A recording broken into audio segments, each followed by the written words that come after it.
I'm glad that you're all here. My name is Janet Gollery McKithen. I'm the minister here at the church in Ocean Park. And I'm... Defending us.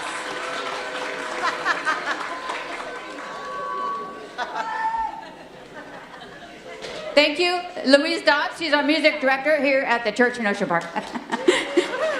She can do silent music as well. My name is Janet Gollery McKithen, and I'm the minister here at the church in Ocean Park. I'm so glad to see you all here. This is an incredible evening, and I'm really happy to see a lot of you again and to meet some of you for the first time. The church in Ocean Park, you may wonder if you're welcome here. You walk in and look at, you see on the windows, you see some icons of different faith traditions, and you wonder, am I welcome here? You're welcome if we're a multi-faith, so you're welcome if you're Jewish, Muslim, Wiccan, Christian, Hindu, spiritual but not religious, atheist, agnostic, none of the above, some kind of multiple belonging.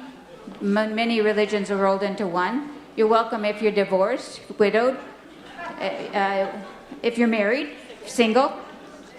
What else? If you're LGBTQ, if you're transgender, if you're non-binary, especially if you're feeling extra vulnerable these days since the 20th. You're welcome if you're from wherever you're from. If you're from the east, if you're from the west, if you're from the north, if you're from the south, if you have really important papers, if you don't have any kind of papers, you're welcome. If you're just wandered in, if you're too tired, if you're really excited and energetic, if you like religion, if you hate religion, you're welcome. You're welcome no matter what. Okay, once again, I see some empty seats. So if you have an empty seat next to you, raise your hand. There are so many people that want to sit next to you. They can't wait. They can't wait to sit next. See all the people? Come on in if you don't have a seat. There's people that you want to sit next to you. They really do. Raise your hand if you don't have a seat. If you have an empty chair next to you, raise your hand. Okay, now you're supposed to get together that way. Okay. The restrooms, some of you already found, are on the right. There is one upstairs and one downstairs. We realize that 2 bathrooms for this crowd is not very much, so you need to line up now if you think you're even going to have to. So anyway, welcome to the church in Ocean Park, and we're glad you're here for an incredible evening.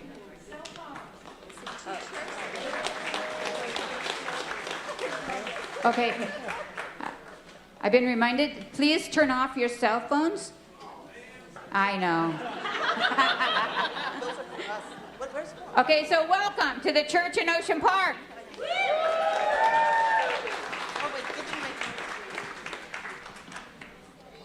Ericka. Yeah, I'm coming. Sorry. Calling you to the stage. Angela.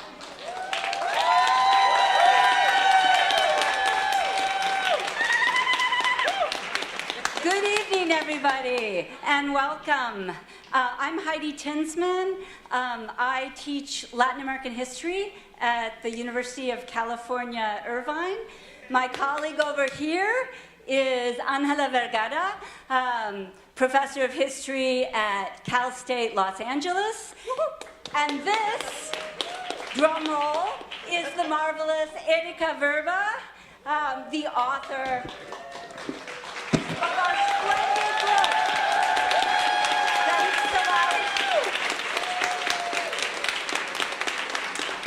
Thanks to Life, a biography of Violeta Parra, hot off the press from the University of California, Chapel Hill.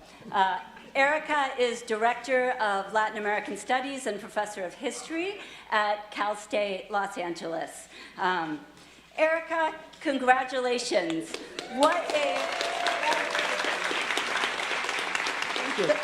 Those of us who follow Latin American politics and culture, which I think is everyone in this room, are so overjoyed to finally have a book in English on the great singer-songwriter and artist from Chile, Violeta Parra. And this is a really riveting read. Thank you, my friend. A quick note on the format of tonight's events. We are going to start with a conversation with Ericka, a Q&A by Angela and myself, and then we'll take a couple questions from you all. Then I'll ask Teresa Bompame to come up and give us a few words about the Church in Ocean Park's community activism, and we'll take a short intermission while the musicians set up. You are in for a real treat tonight. After our intermission, we will have music by Violeta Parra performed through a collaboration of musicians from various Los Angeles-based bands, past and current members of Sabiá, Desborde, Huayucaltia, and Conjunto Jardín, and many other bands. So it's going to be marvelous. So let's talk about the book. Angela, why don't you start? Yeah, so first, congratulations. It's so beautiful to see the book coming out. And I had the pleasure of seeing developing over the years and having all the conversation, and I know how much you care about it. And you can see that a lot on that book, that you care about Violeta, you care about her music and her song, but also you have your critical historical eye. And I love that. So can you tell us a little bit about why you decided to write this book? And especially because you're both a musician and a writer and a historian. So how those two ideas merge in your idea of writing the book? Okay, thank you. First, I have to acknowledge who's on with me up here, because both of these women have helped me write this book. So, and there's a lot of people actually in the audience that have helped me write this book. But Angela is my go-to. The number of texts that I have sent her asking what a dicho, like what a saying, a Chilean saying means, if my 3-sentence summary of 1950s Chilean history works. She's good. And Heidi read the whole manuscript and commented on the whole manuscript. So that's just the whole book. If I wrote a good book, it's thanks to Heidi and Angela. I don't know if I wrote a good book, but if I did, they were part of it. And I wanted to say that. And then if you, for those of you who don't know who Violeta Parra is, and I'm guessing there's some people that came for the music. So just in case you don't know who she is, you need to go home and you have to Google her, because her music is absolutely phenomenal. You'll find that out. But she's also, she's an amazing visual artist, and I want you to see what she does. And so the first reason why I wrote this book is because she's such an amazing artist, and so I wanted to get the world to know.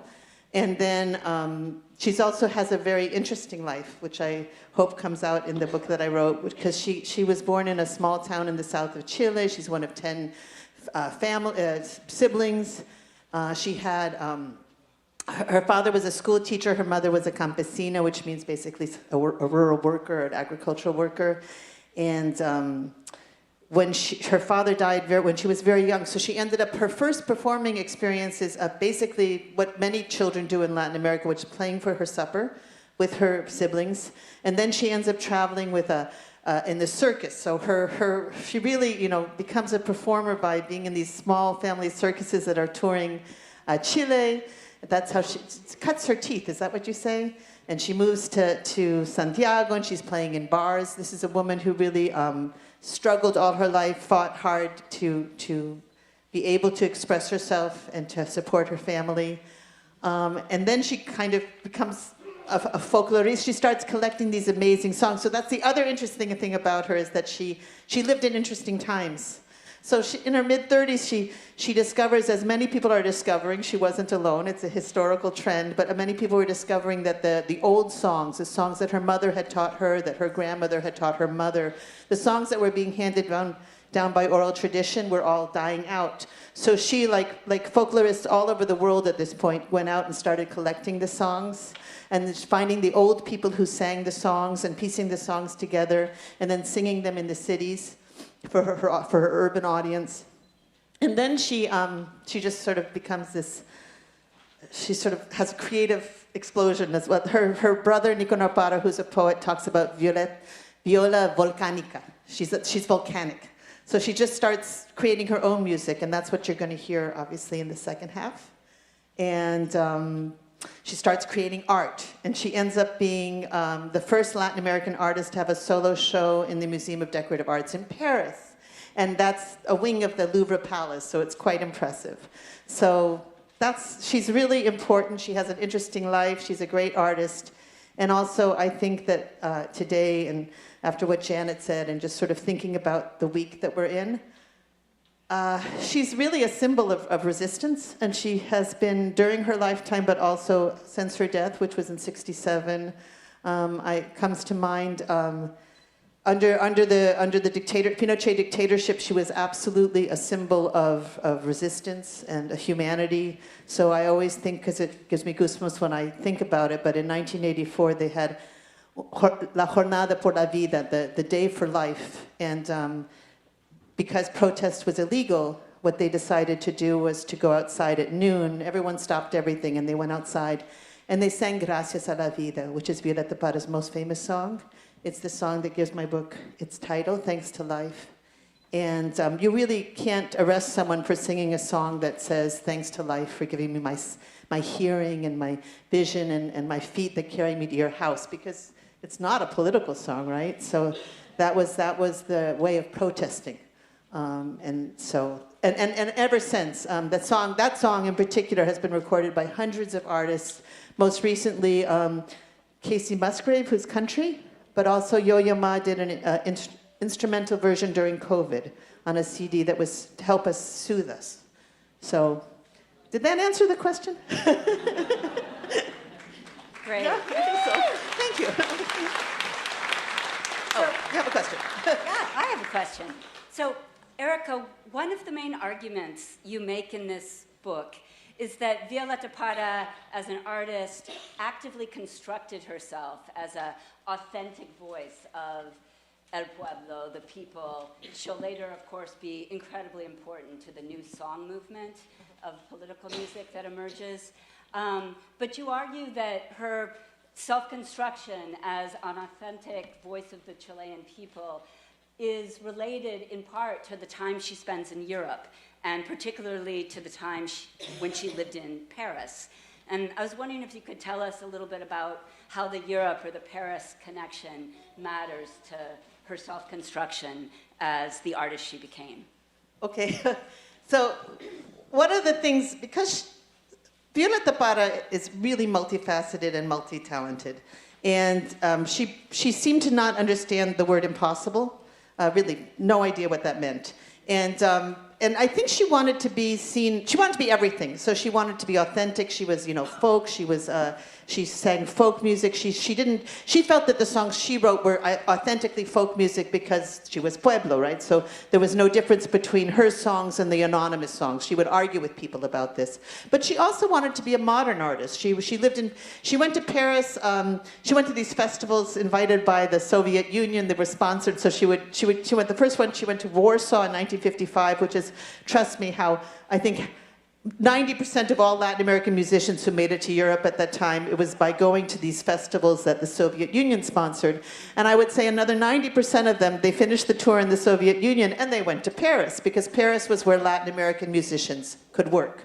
And even not Latin American musicians, just Latin Americans who played the guitar. She played in the 1950s and the 1960s, she played in a bar where Gabriel Garcia Marquez was playing with the artist Jesus Soto because they needed to make money, so that he could write his novel and he could make his art. So it's Gabriel Garcia Marquez is the one who said that Paris was the capital of Latin America at that time, right? So she's there and she's seeing all these guys, because they're all guys, and they're making art and they have shows, and she decides, well, I can do that.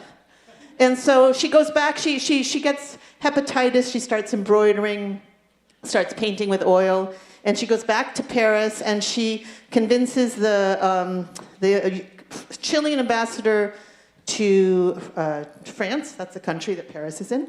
Okay, so she convinces the Chilean ambassador to France to write a letter to the director of the Museum of Modern Art, because she's a modern artist and she wants to have a solo show.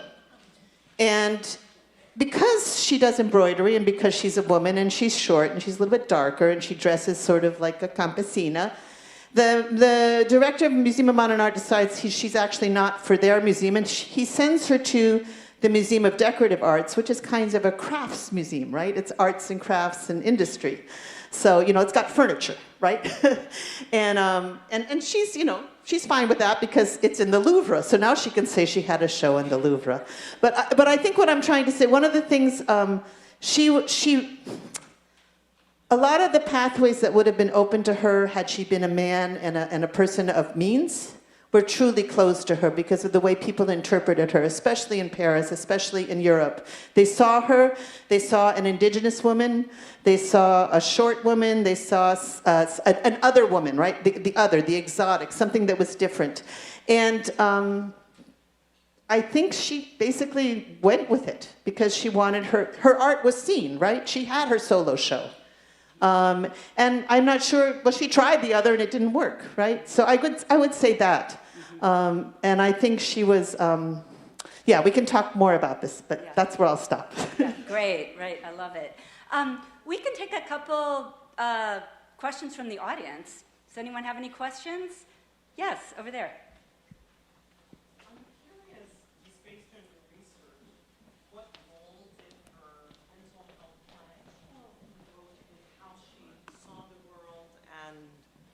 Both in how she saw the world and her just extraordinary volume of art in many different medium that she was able to create. The question was about mental health and Violeta. I really appreciate that because it's something that as a biographer, I have to kind of, so as a historian, I didn't want her, I'm not going to diagnose her with a disease that didn't exist in her times, right? That's just, I'm also not going to, as a historian, I don't feel qualified to diagnose her. I think it's fair to say she suffered from mental illness, and I think that she committed suicide, and that's pretty good evidence, I think, of of mental illness, and there were repeated attempts before the final one. She committed suicide with a gun, which is very unusual for women. Women usually, these are all, she lives in a very gendered world, we all do. So women tend to take sleeping pills, or, and you tend to maybe die or maybe not die, but when you take a gun and you shoot yourself in the temple, the odds of surviving are pretty much none. And that's the final way she commits suicide. And sort of, I'll start there and I'll move backwards. The best explanation I have of her suicide is the explanation I have of any, I mean, what I've been told, which is people who commit suicide, it's not because they want to die, it's because they want the pain to stop. And so that's how I understand her suicide.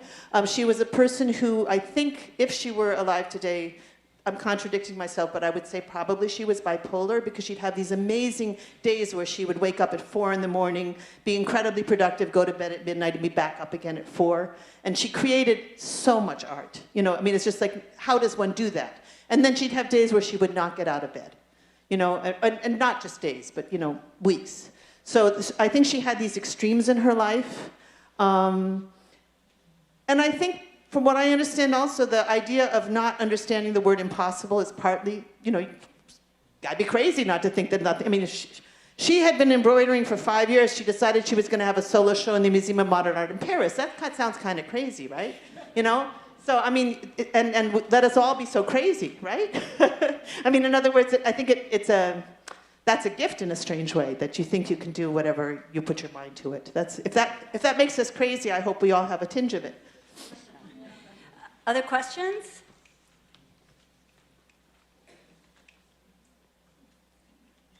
You want music, don't you? Well, there's one. Oh. Hi, congratulations. And if you can share with us what it feels like to have done this incredible accomplishment right at this time when we need Gracias a la Vida so much. Well, I've been thinking a lot about all of this. Everyone knows what kind of week we've had, right? I'll share with you because this whole evening ends with a birthday party because my birthday was January 20th. No, I mean, you can clap or not. And Libby's, who's going to be playing up there, is January 21st. She's lucky. It wasn't January 20th. And Mari's, who's also be playing there, is January 24th, which is all this week. So we got a cake for you guys. But part of me, and then there was this, I don't know if you all know, but there were a lot of fires here in LA, and including some of the musicians that you're going to see tonight lost their homes. So it's been very surreal because we've been rehearsing anyway. So power to Libby and Gary for just not stopping.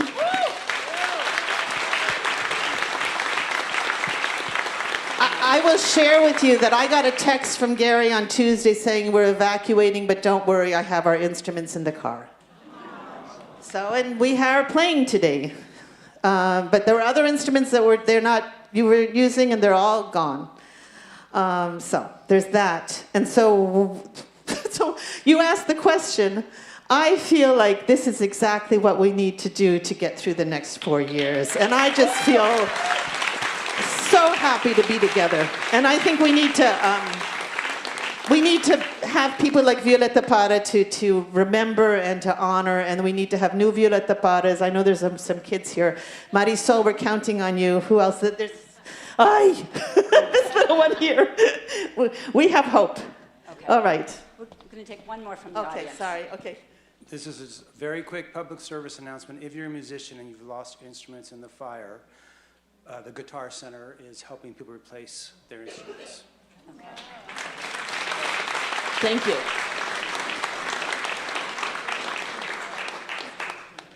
Okay, so Violeta is known for her music. And part of the event is playing her songs and songs that we know very well.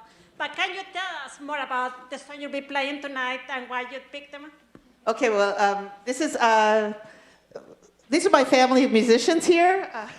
Some of us, we've played together for a long time. Mario will tell you more about that. But the songs, partly we picked the songs because we did a concert. Who was at the concert in 1996, 30 years ago that we did? Okay, so a few people. We did a concert of Violeta Parra songs in Los Angeles in 1996. So we had a repertoire, which made it easier. And also, the songs themselves, I think that there's different songs. There's songs that are very universal. Gracias a la vida is one. There's a song called Volver a los 17, which is about returning to the age of 17, which I think all of us can relate to in your heart and your mind. And then there's the political ones. One of the songs that we'll be singing is called Arriba quemando el sol, which means the sun is burning down. And I love it as an example of our political songs. Because three things. One is it's a song of witness. She wrote it because she visited the mining camps in north of Chile. And if you know, minerals are found in the most barren parts of the world. So it's the Atacama Desert. It's the driest part of the world.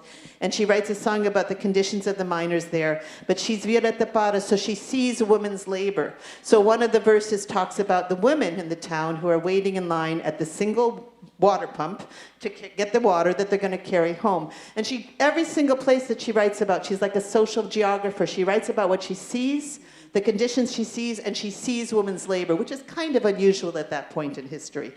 And so I love that about her. And they're always first-person songs. She's always there. She is the witness, and she's going to go back to Santiago and tell people about it. So I feel like that song encapsulates why her political songs are still being sung today, why they're so powerful. And then she has other kinds of songs, let me think. Biographical ones. She has her daughters coming to Paris, so she writes a song to greet her. That, hi, you're landing, you're coming, Paloma ausente. Her absent dove is finally going to be with her. So there's autobiographical ones. I'm going to sing one in French. She spoke French. She learned French. So, yeah. So autobiographical, universal, and political. Great. Okay. Well, is Teresa Bompain here? Yeah. Oh, great. Teresa, if you could come up here.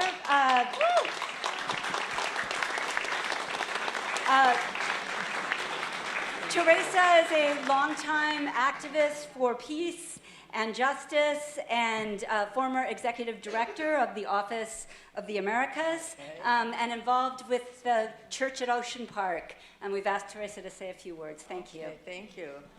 Oh my God. this is the happiest audience I've been with in a very long time, because you know what? All of us here know that we shall not give in, that we are going to overcome, that my favorite quote is, "Don't mourn, organize," that Joe Hill said. I transcribed it a little bit differently, saying, "Mourn and organize," because we feel the grief and we feel the horror and the fear, but we've got to organize. I'm sorry. Sorry about that. We've got to organize every minute that we can. I also saw a quote recently about that a lot of people have been telling me, I can't watch the news. I've just stopped watching it. I can't watch it. I'm not sleeping. I'm not whatever. And this person was talking about this and said, yeah, take care of yourselves. Try to get your sleep. Be healthy, because you won't be able to do anything if you're not healthy. But at the same time, remember that activism suppresses pessimism. And I think that's another way of saying don't mourn, organize as well, that the more we do, the happier we can be, and we will keep our energy going. And I feel like I'm going to be 90 in a couple of months. Yes, I have to put that in there. I've been more energized in this even since the fires too. I've been more energized than I've been in a long time, and it's seeing people like you keeps me going, and I hope we'll all keep each other going. So that's my opening words to you. Now, the next thing, having admitted my age, I never read to people, and I hope not to. I'm sorry. Thank you. Keep reminding me.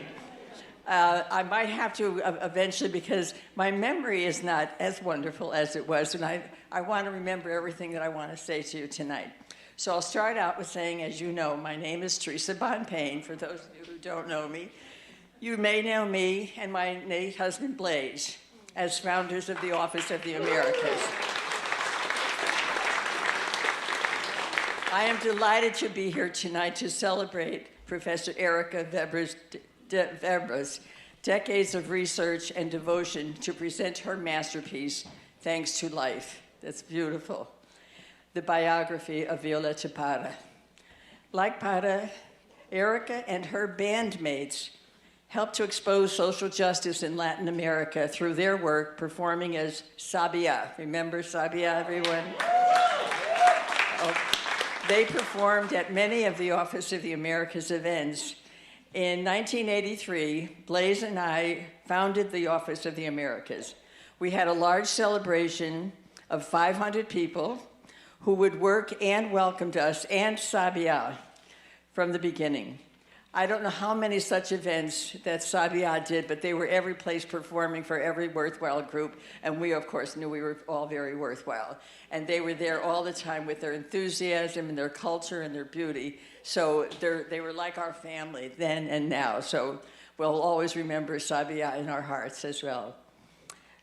We know that recently, switching now to the present, that I'm also really happy to be here tonight at the church in Ocean Park while we're talking about this and what's going on in our world today.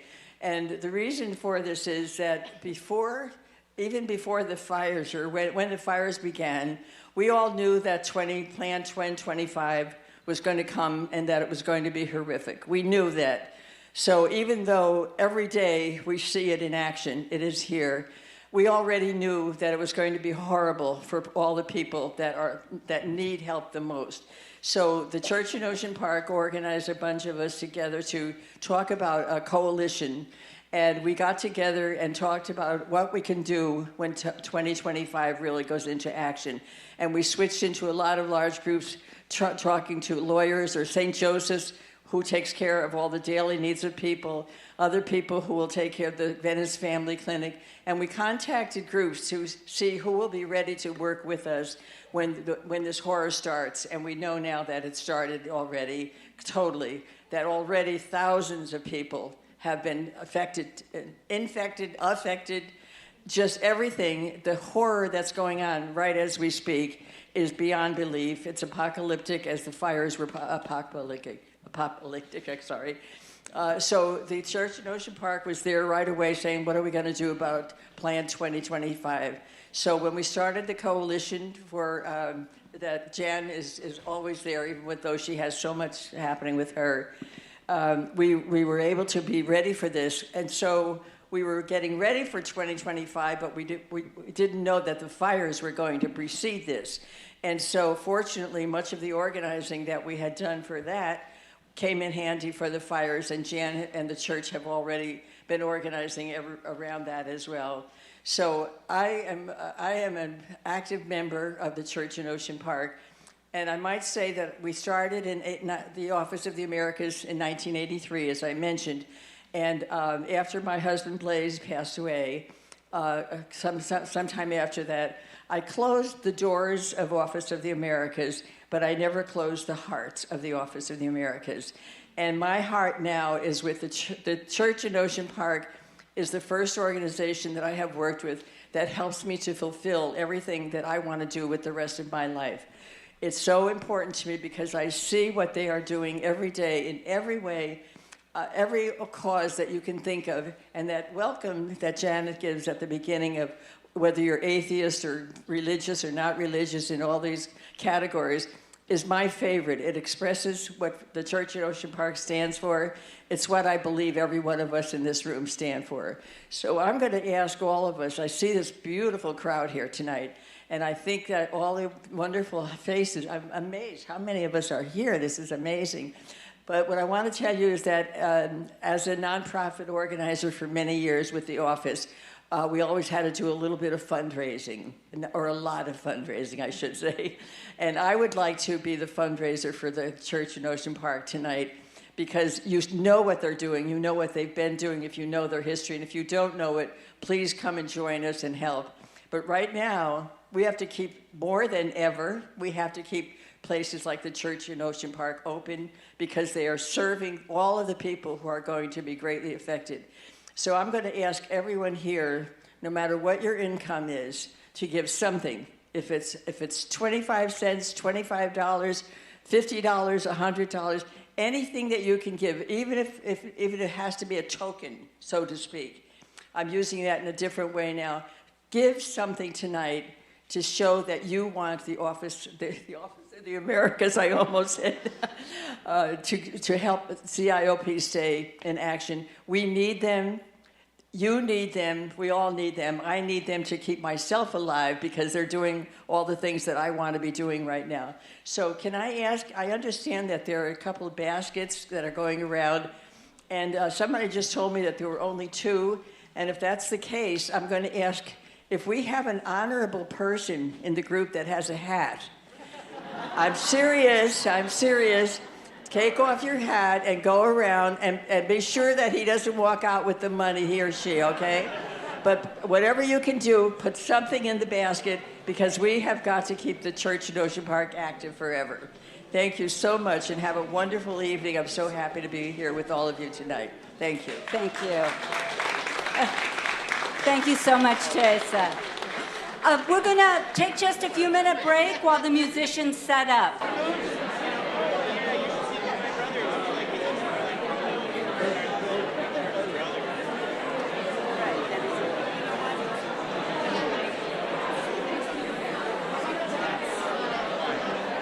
All right. Take your seats, everybody. What? No. Okay, just a few more minutes. Musicians are getting ready.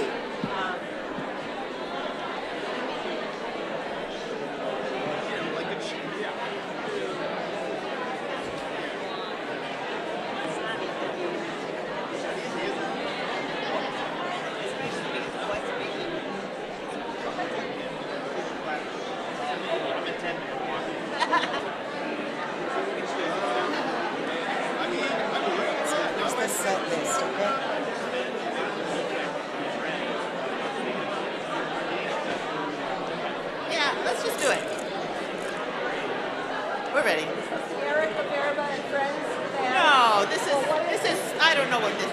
The Violeta Parra Tribute Concert Band. Tribute Concert Band.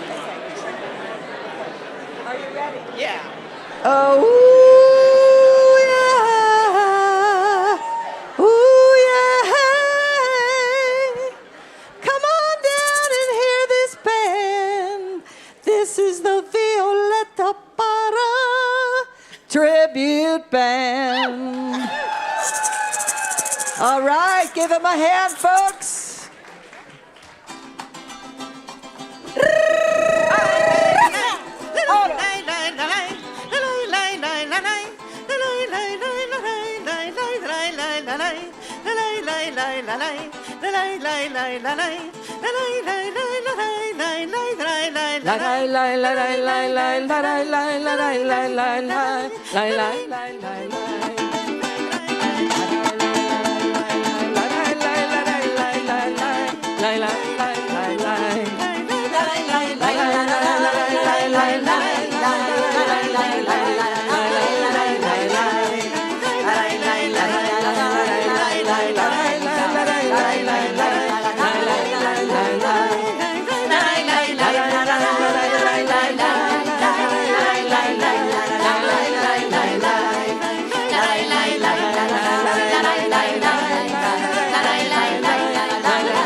El hombre que yo más quiero en la sangre tiene hiel, me deja sin su plumaje, sabiendo que va a llover, sabiendo que va a llover. El árbol que yo más quiero tiene dura la razón, me priva su fina sombra bajo los rayos del sol, bajo los rayos del sol. Oh, no.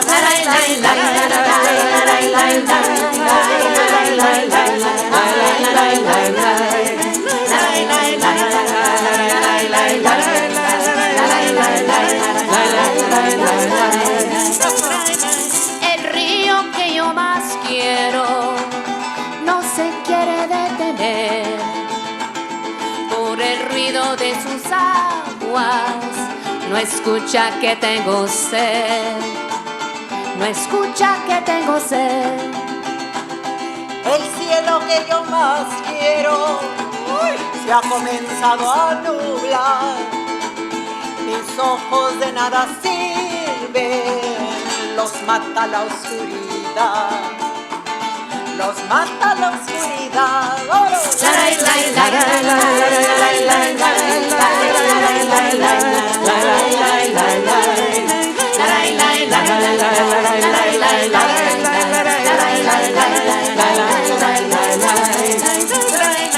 Sin abrigo, sin la sombra, sin el agua, sin la luz, Solo falta que un cuchillo me prive de la salud, me prive de la salud.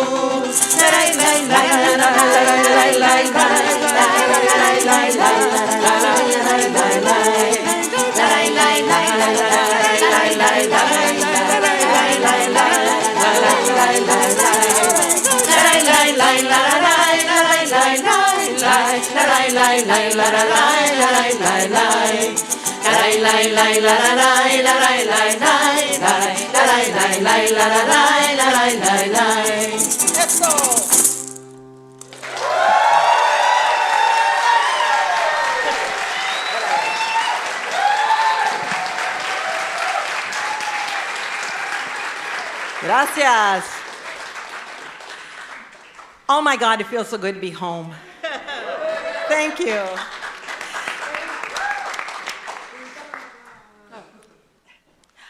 So Nate, we need a little bit more of Ericka in the monitor, please. Yeah. So muy buenas noches, muy bienvenidos a la carpa de Violeta. Violeta Parra did this incredible contribution in that weekly she would put a big tent out called La Carpa, where she would invite musicians and songwriters and poets and authors and people, social activists, and they would get together and she would create a space of welcome and, you know, inquiry and action. And so I want to welcome you on behalf of all of us, on behalf of Ericka and her incredible book, to the Carpa of Violeta Parra in the Church of Ocean Park.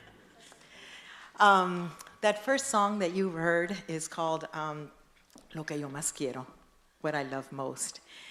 And we're now going to sing one of Violeta's most famous songs, which is Volver a los 17.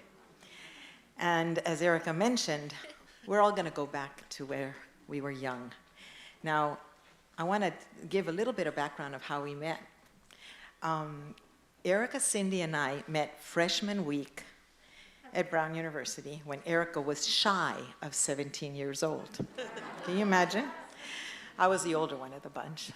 But we immediately connected because we all played music, and it was like, yes, so it was wonderful. We started Sabiá at Brown and kept going, traveled across country, and came to LA because we wanted to tour. And so we toured a lot through the 1980s. We invited Libby to join us, and then... I wrote the songs. You did. That's why. Libby, I was getting there, corazoncito. So Libby... She was 14, and we were singing the songs she wrote when she was 14. So we had to ask Libby to come on, and it goes like, okay, and Libby, she couldn't refuse, right? So we went on tour, and we continued to tour for, 9 years or 10 years or so. Gary joined us after that as well. And then in one of those tours in the 1980s, as Teresa said, in one of the many concerts that we were giving for solidarity work for Central America, we met Mercedes in a basement at Adams Morgan in a church.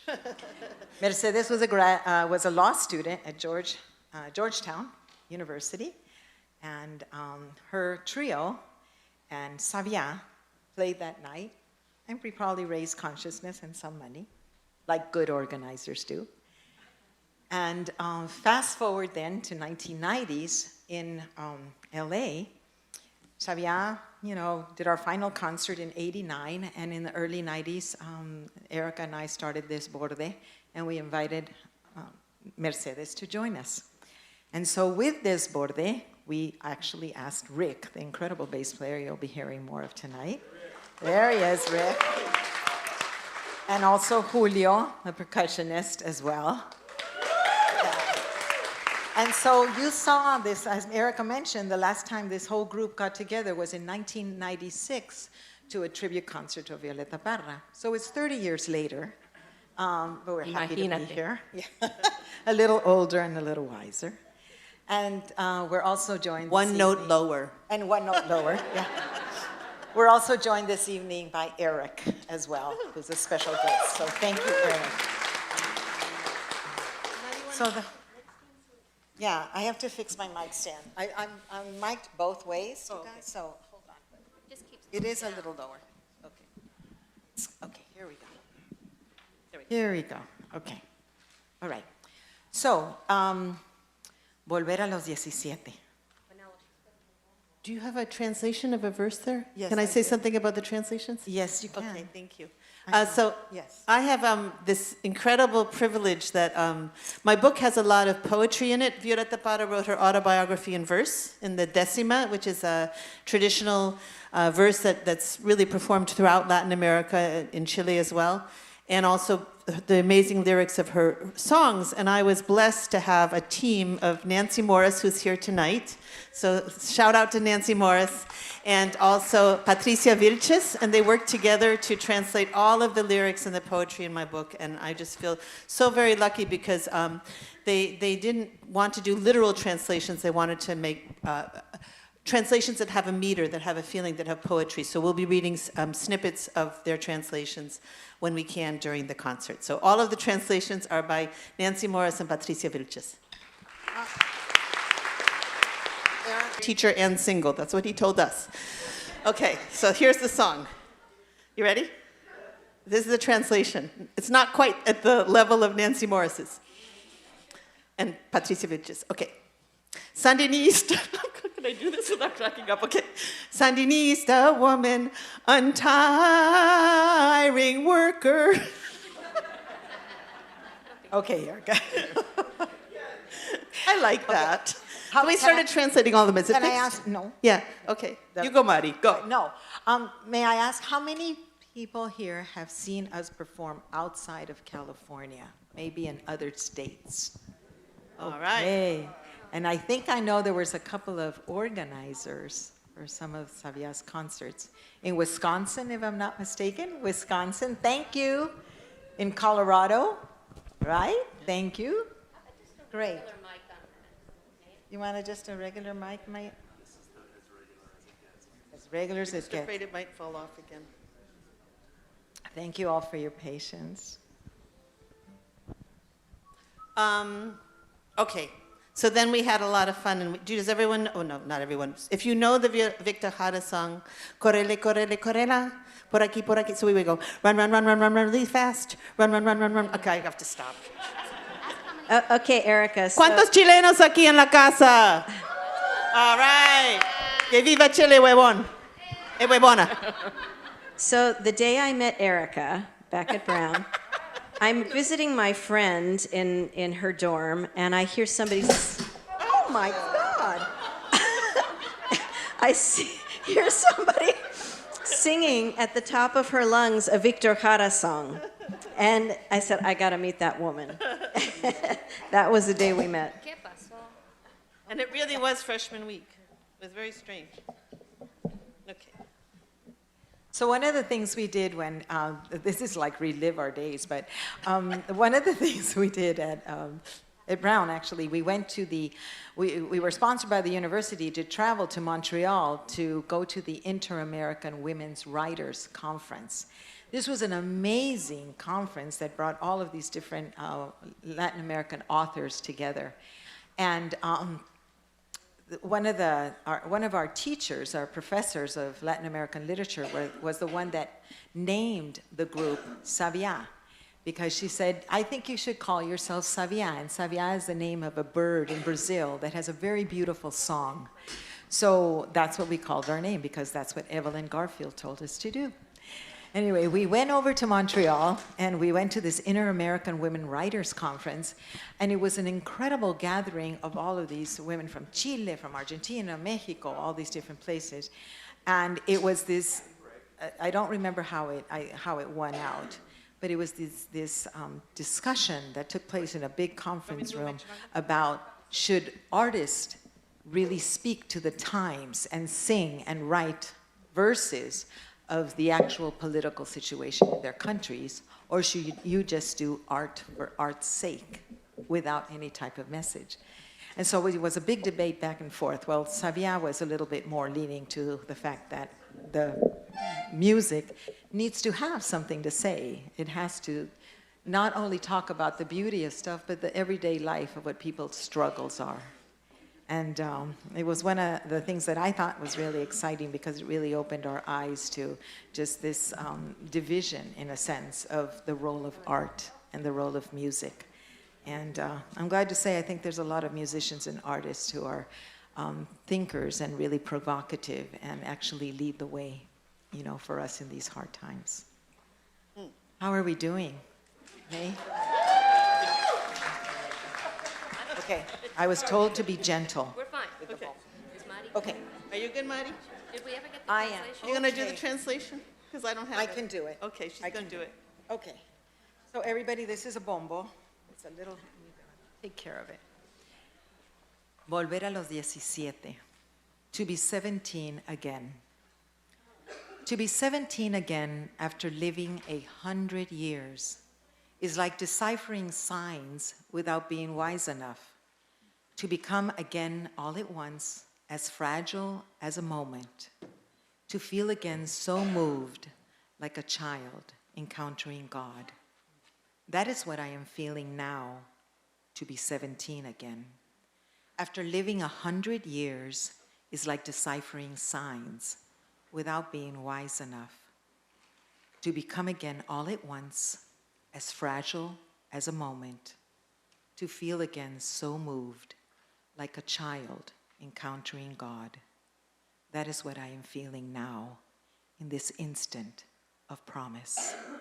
Volver a los 17.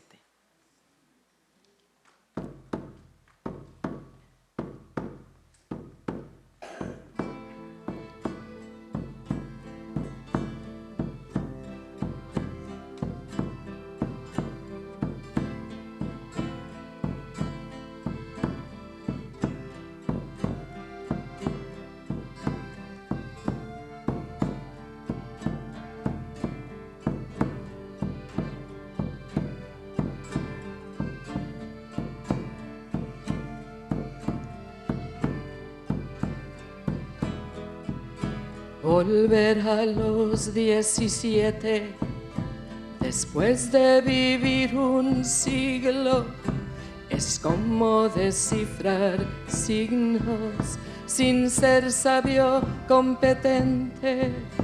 Volver a ser de repente tan frágil como un segundo. Volver a sentir profundo como un niño frente a Dios. Eso es lo que siento ya en este instante fecundo.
So I forgot to say, if anybody's ever been to a concert in Latin America, everyone sings all the songs. So you have complete permission to sing every single song.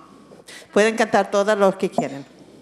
And actually, I'm going to ask you to sing on this one. It's in French. So you need to help me on the chorus. So let's warm up a little bit. Everybody together. Déjà vu.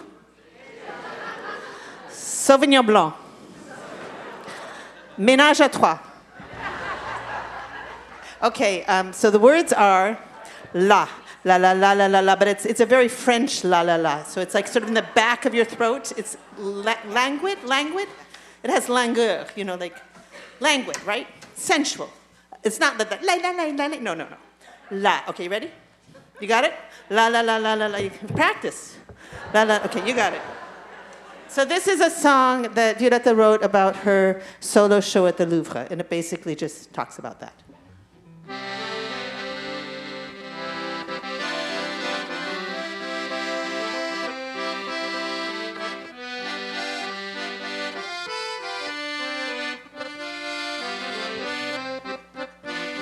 J'ai ramené mes tableaux à la belle vie de Paris, avec une grande tristesse pour mon Chili.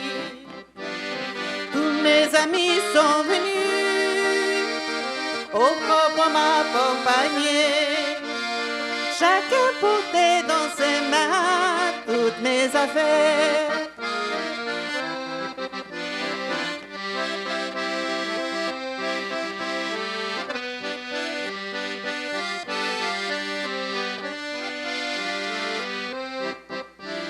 Et quand nous sommes arrivés, sur l'eau dansait le navire. Quand en bas un mouchoir blanc, moi j'ai souri. Enfin je suis à Paris, je marche près de la Seine.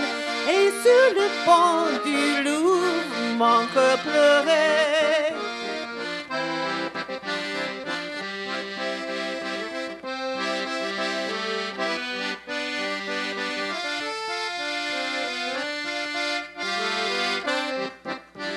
Je suis déjà au bureau, vis-à-vis le secrétaire. Et quand j'entends une sonnette pour m'appeler, ensuite je vois devant moi le capitaine du musée. Il était très très gentil, Monsieur Faré, tout le monde. La la la la la la la. La la la la la la la. La la la la la la la. La la la. Encore une fois. La la la la la la la. La la la la la la. La la la la la la la. La la la la. Bravo.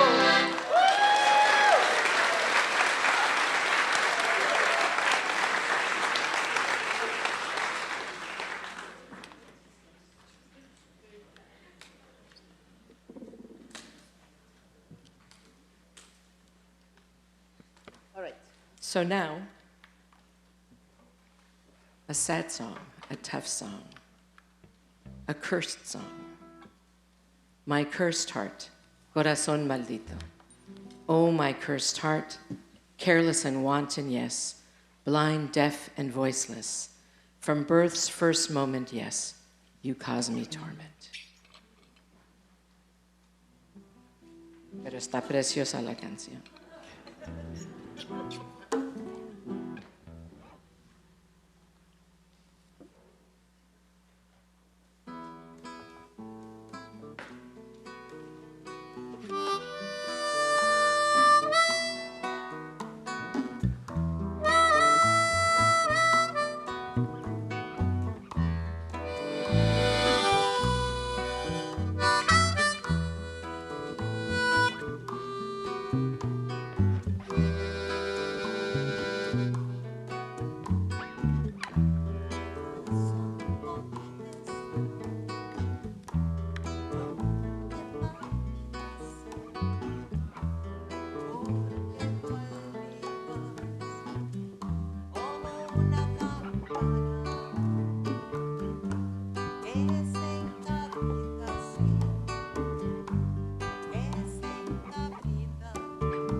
Okay, I'm sorry. We're going to start it. We're going to start keep it. playing. Okay. We'll keep playing and we'll get your vocal Yeah. mic up. All right. We're going to do that all over This is not again. working. By the way, we've never had glitches before. This is the first time in our Oh, lives yeah. this has ever happened. Pero estamos en familia, ¿no? Eso. Corazón contesta, Órale, vámonos. porque palpita así, porque palpita como una campana que se encabrita, sí, que se encabrita, ay, porque palpita.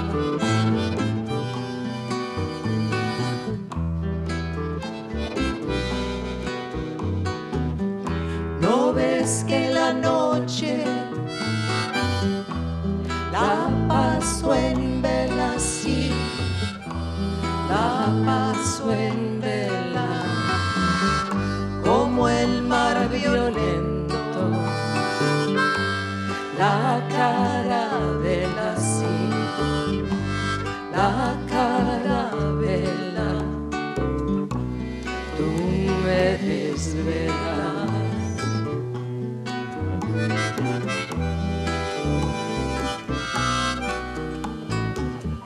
¿Cuál es mi pecado?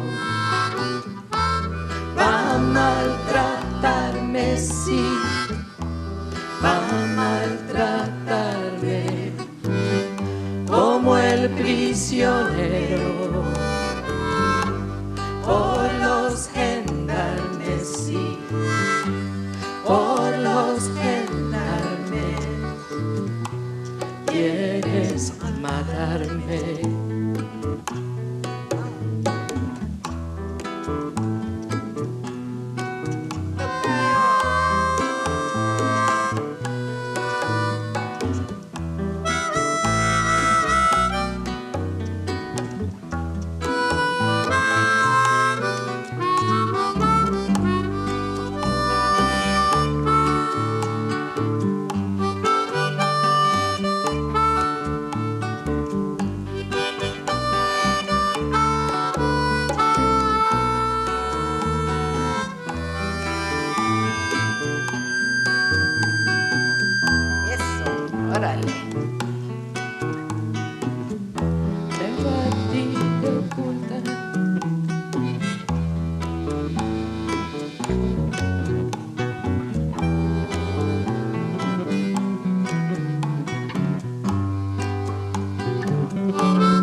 Sí, duras paredes y mi sangre oprimes entre tus redes, sí, entre tus redes, porque no cedes.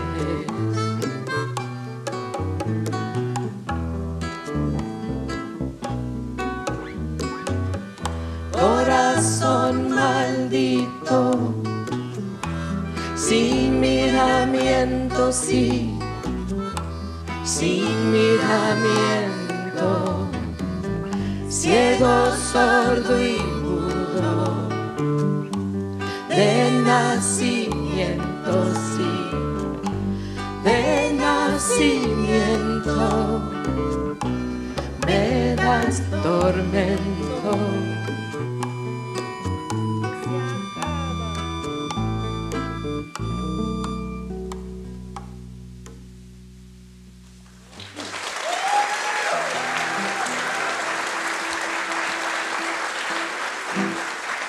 Riddle.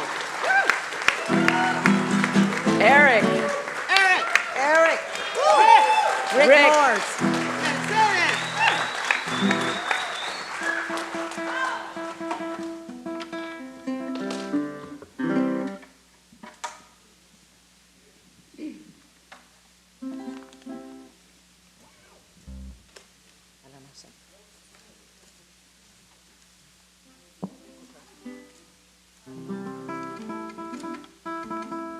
Do you remember when Ericka was talking about Violeta in Paris, waiting for her daughter to come?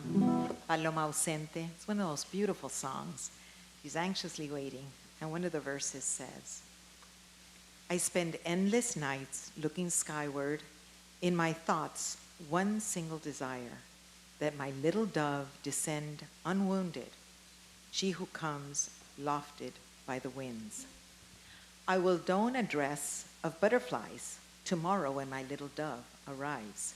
In my hands, tricolored flags and 1,000 sparkles in my eyes. Paloma ausente.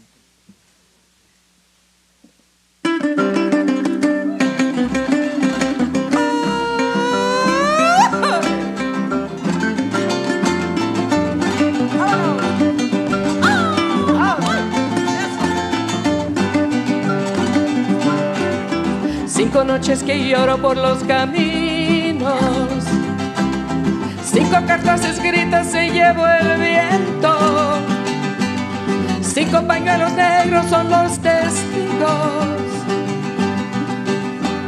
de los 5 dolores que llevo adentro. Paloma ausente, blanca paloma, rosa naciente. Paso lunas enteras mirando el cielo, con un solo deseo en el pensamiento, que no desciende herida mi palomita, la que viene fundida a los elementos. Paloma ausente, blanca paloma, rosa naciente. Hice un papel escrito con tinta verde, que teniendo paciencia todo se alcanza. Una que bien la tuvo salió bailando de su jardín al arco de las alianzas. Paloma ausente, blanca paloma, rosa naciente. ¡Hey!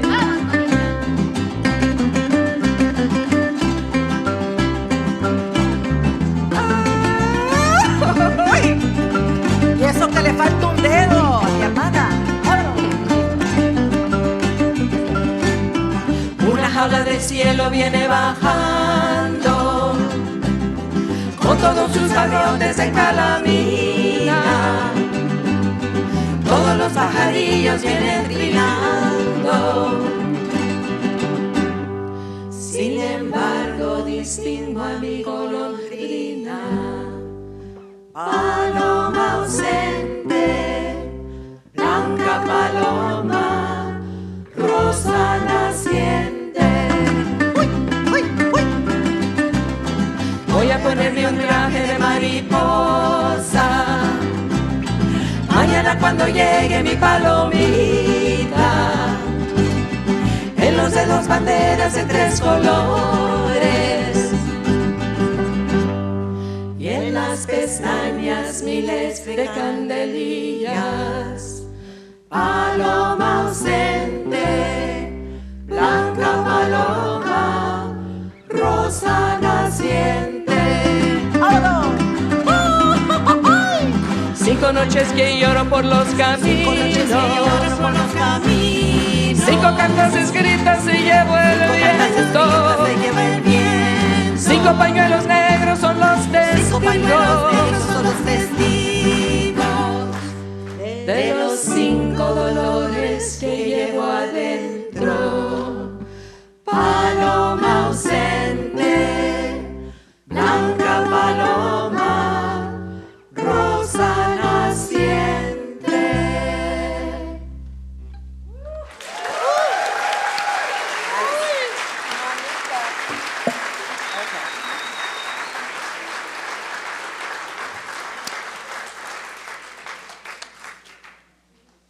I just want to say that that's in the original key. ¡Qué barbaridad! But I had to learn the jarana part on the cuatro, so. Sí, así All right, es. enough fetching. Enough complaining. Okay. This is the song that I told you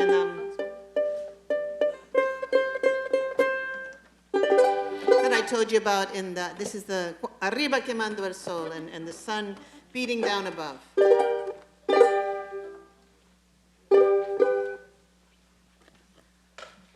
We're welcoming Julio Ledezma to the stage. Now it's gonna be a party.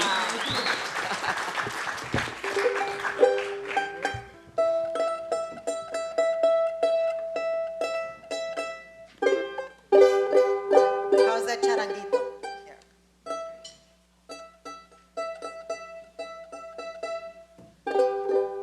Lot of strings.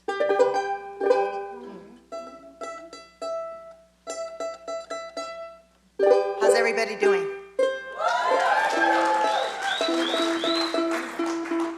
Make sure to meet somebody new tonight, okay? Just make new friends, okay? We need each other in these times.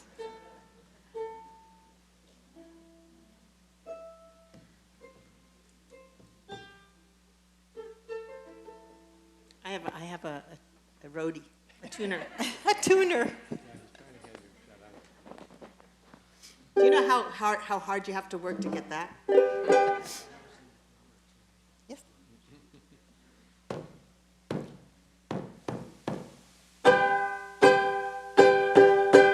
Cuando fui para la pampa llevaba mi corazón contento como un chirigüe, pero allá se me murió.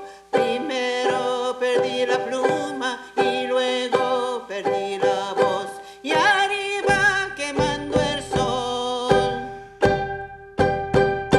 Cuando vi de los mineros dentro de su habitación, me dije, mejor habita en su concha el caracol, o a la sombra de las leyes el refinado ladrón, y arriba quemando el sol. Las hileras de casuchas frente a frente, sí señor. Las hileras de mujeres frente al único pilón. Cada una con su balde, con su cara de aflicción, y arriba quemando el sol. Paso por un pueblo muerto, se me nubla el corazón, aunque donde habita gente la muerte es mucho mayor. Enterraron la justicia, enterraron la razón, y arriba quemando el sol.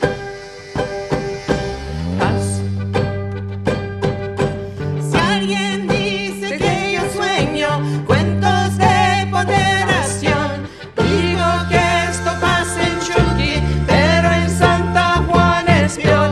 El minero ya no sabe lo que vale su dolor, y arriba quemando el sol.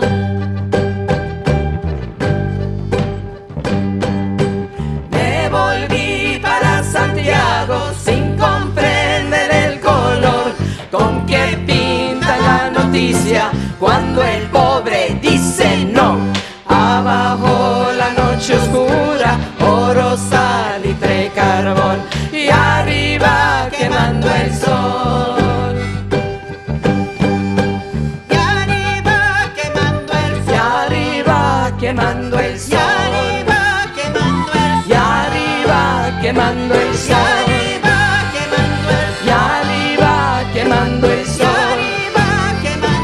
Y arriba quemando el sol. Y arriba quemando el sol.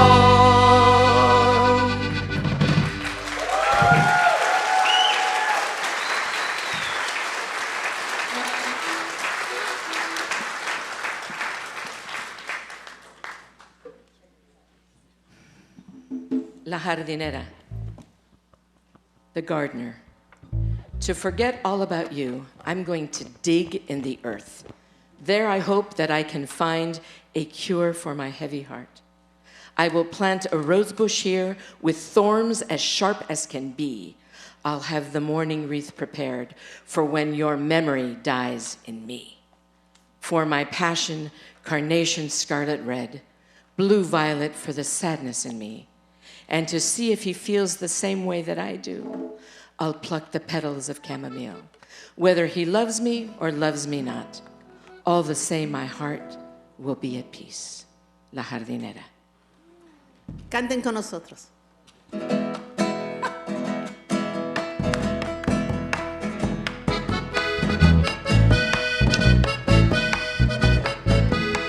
¿Unos pañuelos? Eso. Para olvidarme de ti, voy a cultivar la tierra. En ella espero encontrar remedio para mis penas. Aquí plantaré un rosal de las espinas más gruesas. Tendré lista la corona para cuando en ti Eso.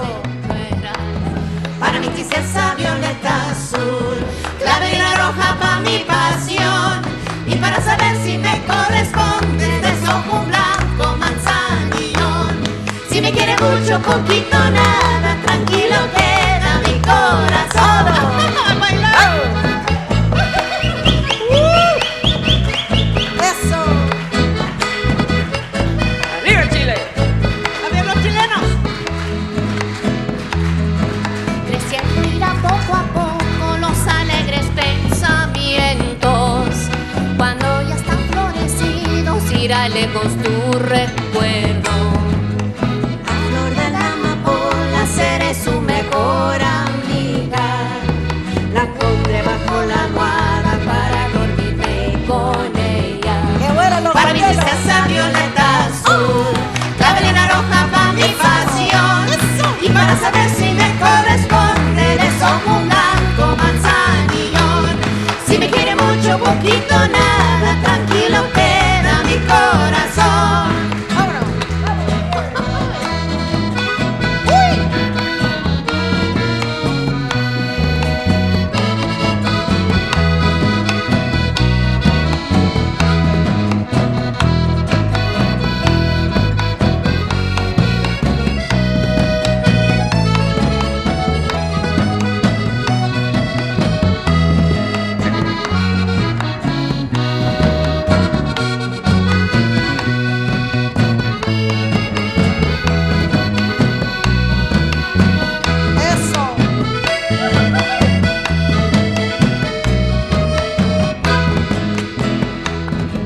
Cogollo de Torojí, cuando me aumenten las penas, las flores de mi jardín han de ser mis enfermeras.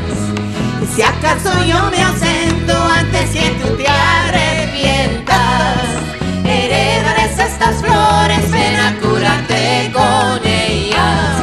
Para mi tristeza violeta azul, clavelina roja pa' mi pasión. Y para saber si me corresponde, desojo un blanco manzanillón. Si me quiere mucho, poquito, nada, tranquilo queda mi corazón. Para mi tristeza violeta azul, clavelina roja pa' mi pasión. Y para saber si me corresponde, desojo un blanco manzanillón. Si me quiere mucho, poquito, nada, tranquilo queda mi corazón.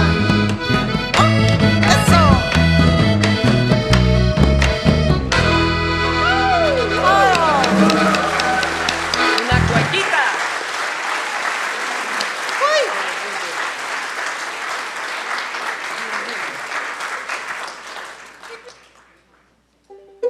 So I get to announce the next song. And again, I just want to thank Ericka for putting together this amazing group of musicians. It's such an honor to be here tonight and performing with these amazing musicians. It's been as fun to rehearse as it is to perform here with all of you tonight. So this next song we're going to do is Run Run se fue pa'l norte. And my understanding or the story is that Run Run is a nickname for her lover, a gentleman named Gilbert Favre, who was a Swiss anthropologist and a piano player, like me. And they were, madly in love, and I think with many of her relationships, they were quite tempestuous and kind of volatile. And so he flees and he goes up north to learn supposedly more about Andean music. He becomes very enamored in Andean music and goes up to Bolivia and Peru. And in Bolivia, he meets Ernesto Cavor and he forms the group Los Jairas, a very famous group of Andean music. And he never comes back. And so it's a song of losing the person that you love, of being left behind. And I'm going to translate some of the beautiful work of the translators. On a train of forgetting before the day had dawned, from a station somewhere in time, determined to depart, Rune left to go up north. Don't know when he'll return. He'll return for the holiday of our solitude. With the movement of the train wheels, calendar pages fall as the numbers of the year float down upon the rail. The more the iron wheels turn, the more clouds in the month, and the longer the rails stretch, the more bitter the aftermath. Rune left to go up north, there's nothing left to say. And so much is life then, and so such is life then, the thorns of Israel, crown of mortification, crucifixion of love, the nails of martyrdom, vinegar and bile. Oh, oh, oh, poor me. Talk about a torch song. She had him down.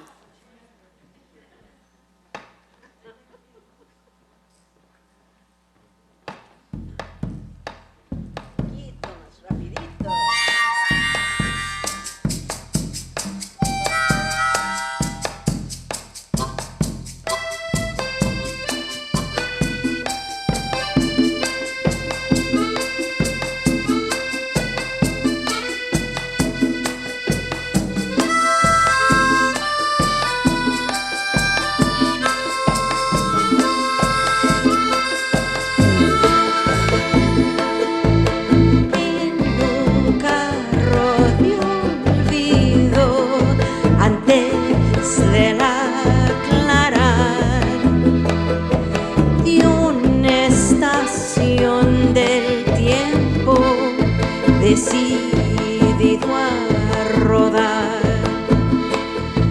Run se fue para norte, no sé cuándo vendrá para el cumpleaños de nuestra soledad.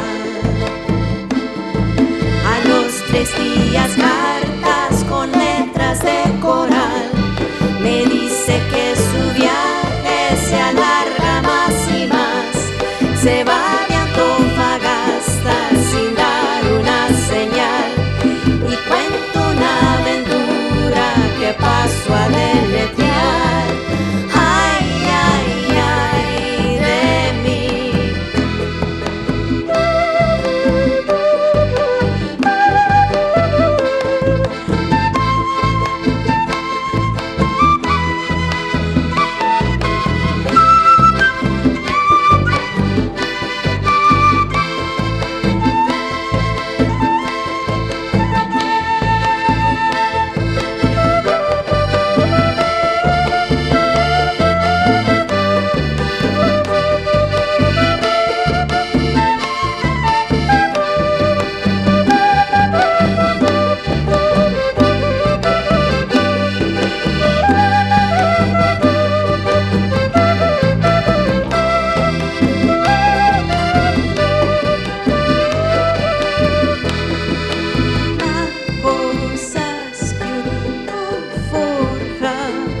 Se puso a trajinar,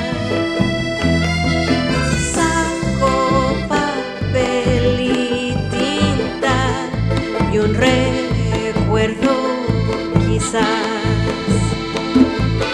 sin pena ni alegría, sin gloria ni piedad, sin rabia ni amargura, sin miel ni libertad, vacía como el hueco del mundo terrenal,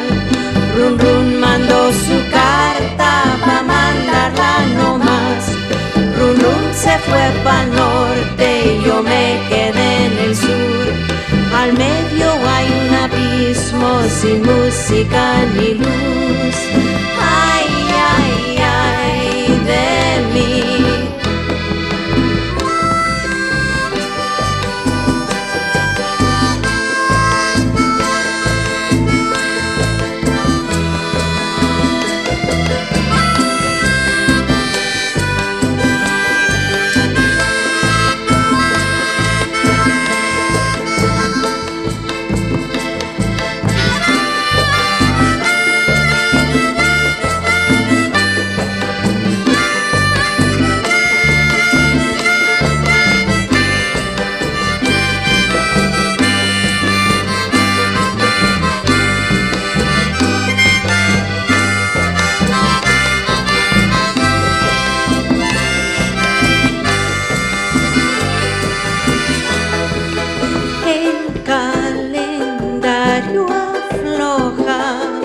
Por las ruedas del tren, los números del año por el filo del riel.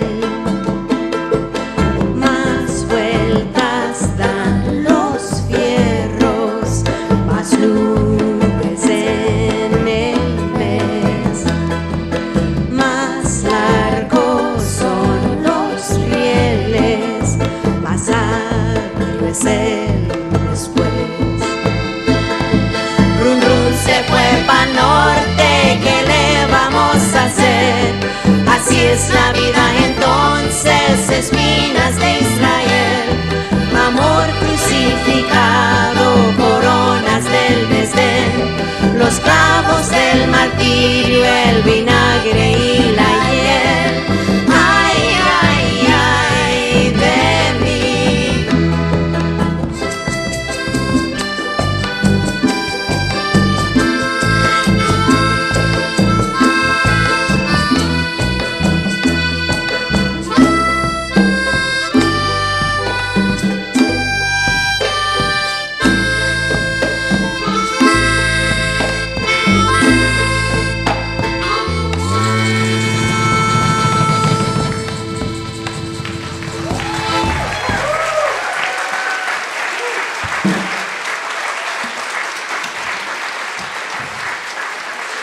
Oh, nice.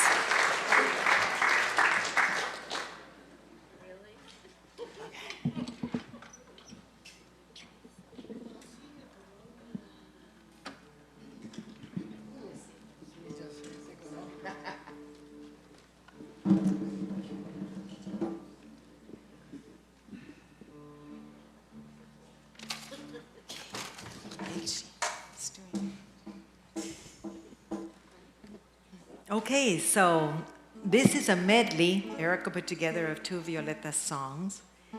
And it is, there's no translation, huh, Ericka? No. It's like, it's like here we are in Los Angeles, you know, except in Chile, this song is asking the people, the campesinos, the Indians are out there asking for the rains to stop because their crops are all to ruin. And they actually pray to the gods. The god, you know, disparages the clouds and the rain stops.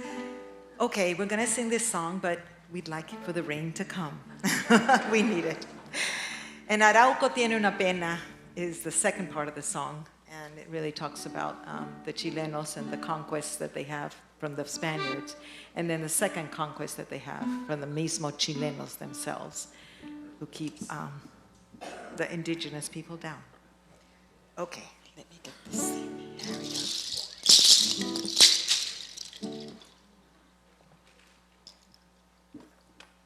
This over here. It calls on them to rise up. It says, levántate, Huenchuyan, rise up. Oh, that's what we keep seeing. Okay.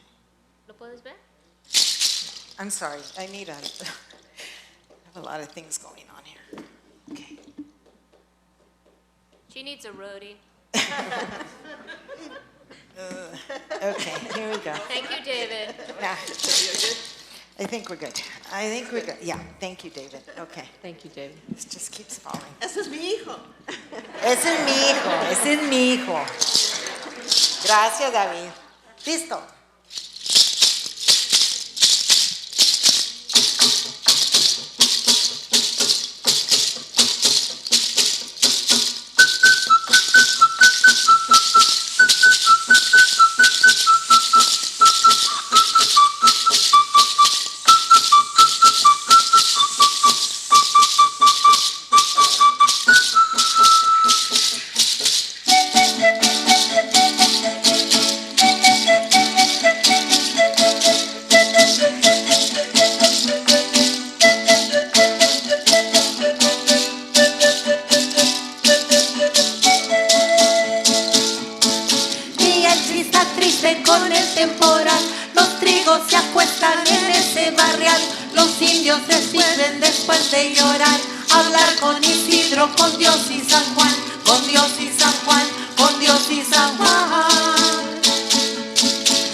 Las cosechas se van a perder, se van a perder, se van a perder.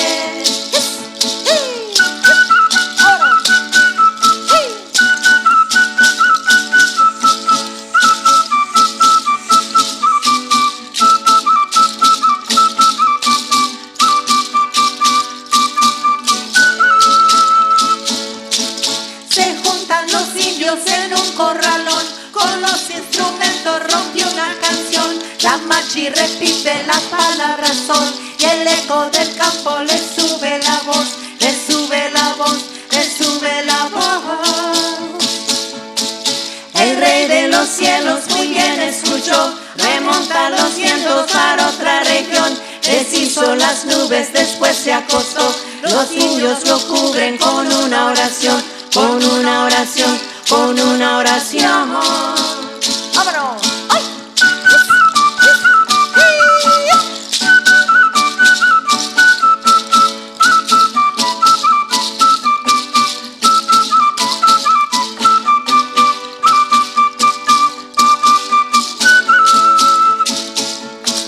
Arriba está el cielo brillante de azul, abajo la tribu al son del cutrún. Termina la fiesta con el aclarar, guardaron el canto y el baile y el pan, el baile y el pan, el baile y el pan.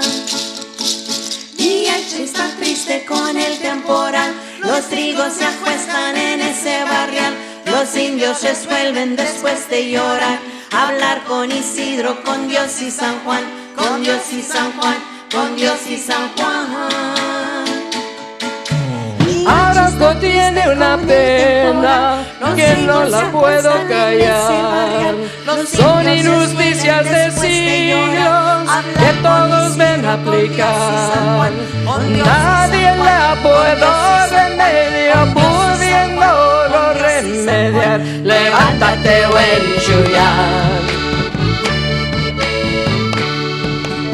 Un día llega de lejos, Huescufe conquistador, buscando montañas de oro que el indio nunca buscó.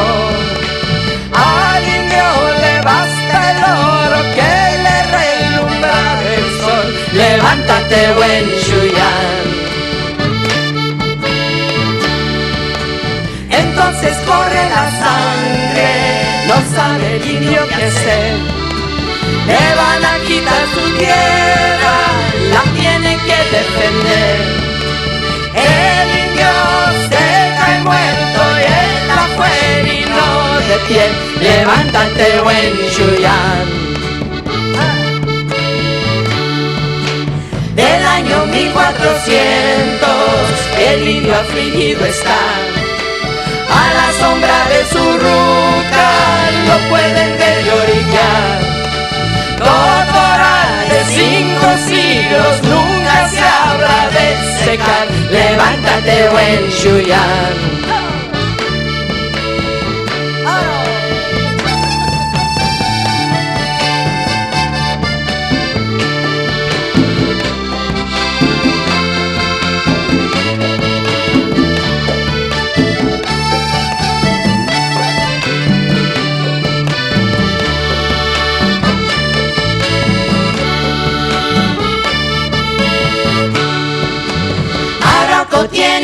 morena, más negra que su chamal. Ya no son los españoles los que lo hacen llorar. Hoy son los propios chilenos los que le quitan su pan. Levántate, buen Chuyán. Levántate, buen Chuyán.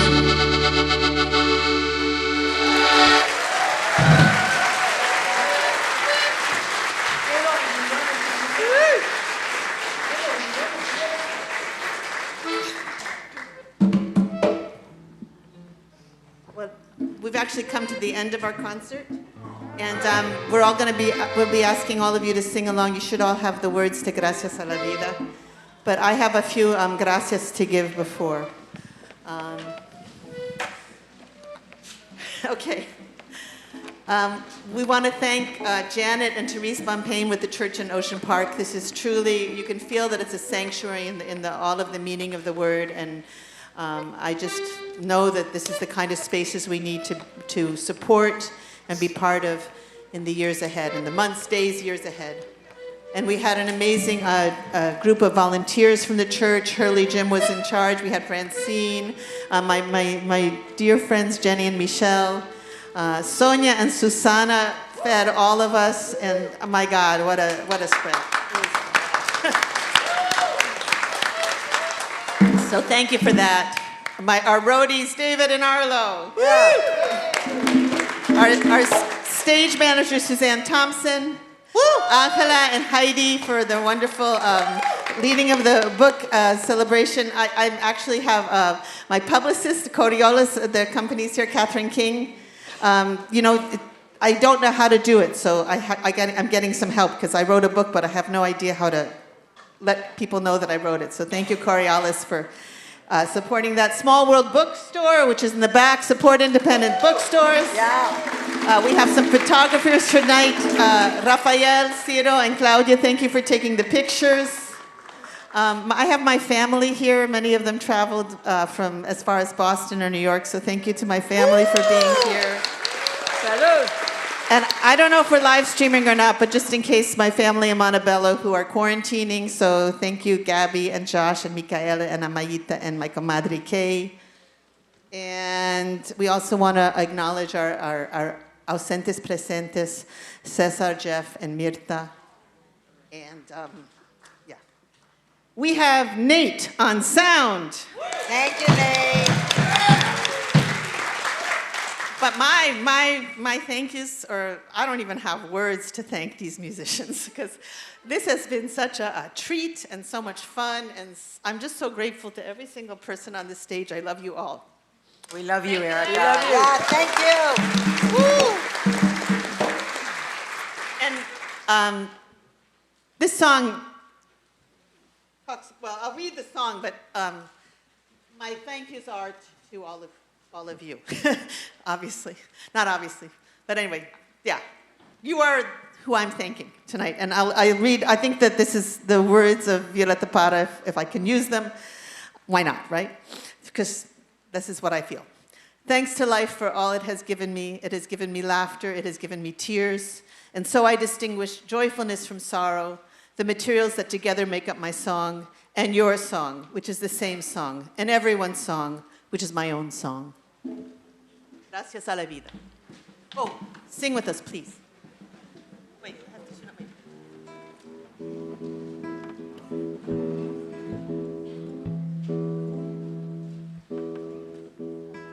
Well, I have to say I'm extremely thankful to Ericka for putting on this wonderful event. First for writing the book, but bringing us together.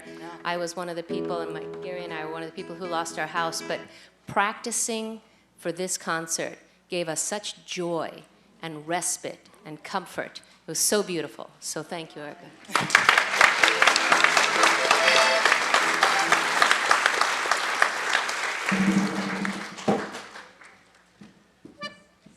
I start. You start it. Okay, I start this song. Watch this. Should I count myself in? No.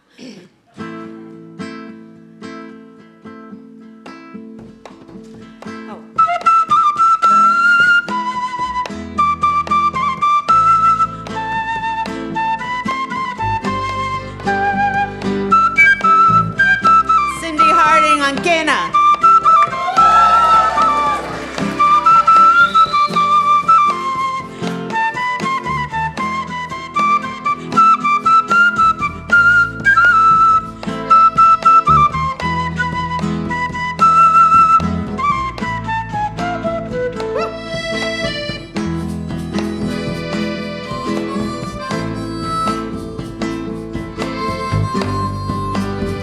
Erik Kongshaug on harmonica.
And we raised $2,045 for the church in Ocean Park tonight.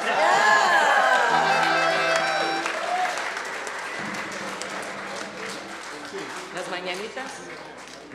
So it's, well, I already told you it's our birthdays, right? So we're going to sing all together. Our encore is Las Mañanitas. You can join us.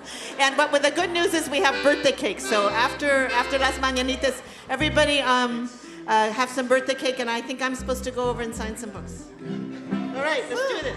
So are they going to bring the cake out? Yeah, I think the cake's coming out. I don't know. There's cake. Stay, please eat cake. There's a lot of cake. Do not leave without eating cake. Yeah, it's coming out. It'll be back there. And if it doesn't come out, say, we want cake. We want cake. All right. Okay. Everybody ready? Yeah. Estas son las mañanitas que cantaba el rey David. Hoy por ser día de tu santo, pues las cantamos aquí. Despierta, mi bien, despierta. Mira que ya amaneció. Ya los pájaros cantan, la luna ya se metió. ¡Ay! Qué linda está la mañana en que vengo a saludarte. Venimos todos con gusto y placer a felicitarte. El día en que tú naciste, nacieron todas las flores. En la pila del bautismo cantaron los ruiseñores. ¡Eso! Ya viene amaneciendo, ya la luz del día nos dio. Levántate de mañana, mira que ya amaneció.